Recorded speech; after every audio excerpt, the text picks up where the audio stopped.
مجھے شیطان کے دربار میں جا کر اس سے مشورہ کرنا ہوگا، کیونکہ وہ مسلمانوں کا بہت بڑا گیانی ہے، کوئی عام انسان نہیں۔ اگر میں نے اس گیانی کو ہرا دیا تو شیطان مجھ سے مزید خوش ہوگا اور کالی دنیا کی سب سے بڑی طاقت ناری کو مجھے سونپ دے گا۔ اس طرح دنیا پر راج کرنے کا سپنا پورا ہو جائے گا۔ وہ بڑبڑایا۔ مکروہ مسکراہٹ اس کے چہرے سے عیاں تھی۔ السلام علیکم دوستو، پیش خدمت ہے آج کی پر اسرار کہانی محبت کا طلسم۔ صبح 7 بجے کے تیز الارم نے اس کی آنکھ جھٹکے سے کھول دی۔ گھڑی پر ہاتھ مار کر الارم بند کر کے وہ دوبارہ کسل مندی کے ساتھ لیٹ گئی۔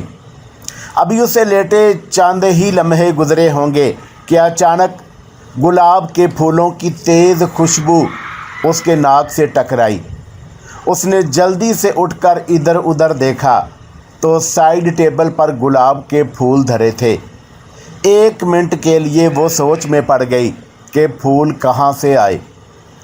اس دن بھی میری بک سے گلاب کی کلی ملی تھی، اور حیرت کی بات یہ ہے کہ وہ کلی ابھی تک خشک نہیں ہوئی تھی، اور آج تو پورا گلدستہ ہی مل گیا۔ وہ جب بھی کسی سے پوچھنے کی کوشش کرتی کلی کس نے رکھی، بات بدل جاتی اور وہ کہہ ہی نہ پاتی، جیسے کوئی طاقت اسے پوچھنے سے روکتی تھی۔ ابھی وہ سوچ میں گم تھی کہ اچانک اس کی نظر گھڑی پر پڑی۔ اوہو، میری تو کلاس کا وقت ہو رہا ہے، اٹھو انیلا، ورنہ میم انٹر نہیں ہونے دیں گی کلاس میں۔ اور وہ خود سے بڑبڑاتے ہوئے واش روم کی طرف بھاگی۔ پیر کرم دین شاہ اپنے مریدوں کے ساتھ موجود تھے۔ اکثر و بیشتر وہ انہیں مختلف موضوعات پر لیکچر دیتے تھے۔ مرشد کا اصل کام اپنے مریدوں کی روحانی تربیت کرنا ہوتی ہے۔ دن کے وقت لوگ ان کے پاس روحانی مسائل کے حل کے لیے آتے، شام کا وقت وہ اپنے مریدوں کے ساتھ گزارتے۔ اس وقت بھی ان کے 2 مرید واصف اور رزاق پاس موجود تھے۔ پیر کرم دین اپنا کام خود کرتے تھے، کھانا پکانا، اپنے کپڑے دھونا۔ ان کا رہن سہن بھی بہت سادہ تھا۔ وہ 2 کمروں کے گھر میں رہائش پذیر تھے، جس کا ایک کھلا سا صحن تھا۔ اس وقت سردیوں کے خنک بھرے دن چل رہے تھے۔ آگ کا الاؤ کمروں کے درمیان میں رکھا تھا، جس نے سردی کی شدت میں کمی واقع کر دی تھی۔ کیتلی سے چائے کپوں میں بھر کر رزاق نے سب کے سامنے رکھی اور کرسی پر بیٹھ کر بہت ادب سے گویا ہوا۔ پیر و مرشد، میرے ذہن میں ایک سوال کافی وقت سے گردش کر رہا ہے، اگر آپ کی اجازت ہو تو میں عرض کروں۔ ہاں پوچھو، وہ بہت نرم لہجے میں بولے۔ اکثر اوقات ہم لوگ وظائف کرتے ہیں کسی مقصد کے لیے، لیکن ان کا اثر نہیں ہوتا، اس کی کیا وجہ ہے؟ سوال سن کر وہ تھوڑا سا مسکرائے اور بولے، اس کے لیے اپنے اندر کو گندگی سے پاک کرنا ضروری ہے۔ دل و روح کی پاکیزگی اولین شرط ہے، جیسے حسد، جلن، غیبت اور جھوٹ۔ ان سب برائیوں سے بچنے کی کوشش کرنا، رزق حلال کا احترام کرنا، حرام کا ایک لقمہ بھی اندر نہ جانے دینا۔ در حقیقت ان برائیوں سے اگر عام انسان بھی بچنے کی کوشش کرے تو اس کا باطن روشن ہونا شروع ہو جاتا ہے۔ قدرت کے بہت سے راز اس پر آشکار ہونا شروع ہو جاتے ہیں۔ میرے پیر و مرشد جناب سید حسین شاہ کہا کرتے تھے کہ اللہ کا قرب حاصل کرنا چاہتے ہو تو قرآن پاک زیادہ سے زیادہ پڑھا کرو۔ جتنی زیادہ تلاوت کرو گے اتنا ہی فائدہ ہوگا۔ حضرت شمس تبریز رحمۃ اللہ علیہ کے 40 اصولوں میں سے ایک اصول یہ ہے کہ قرآن پاک پڑھنے والا اسے اپنے فہم و ادراک کے مطابق ہی سمجھ پاتا ہے۔ قرآن پاک کی فہم کے 4 درجات ہیں۔ پہلا درجہ ظاہری معافی کا ہے، اکثریت اسی پر اکتفا کیے ہوئے ہے۔ علم و فقہا جو شریعت کے احکامات پر غور و خوض کرتے دکھائی دیتے ہیں، یہ پہلا درجہ ہے۔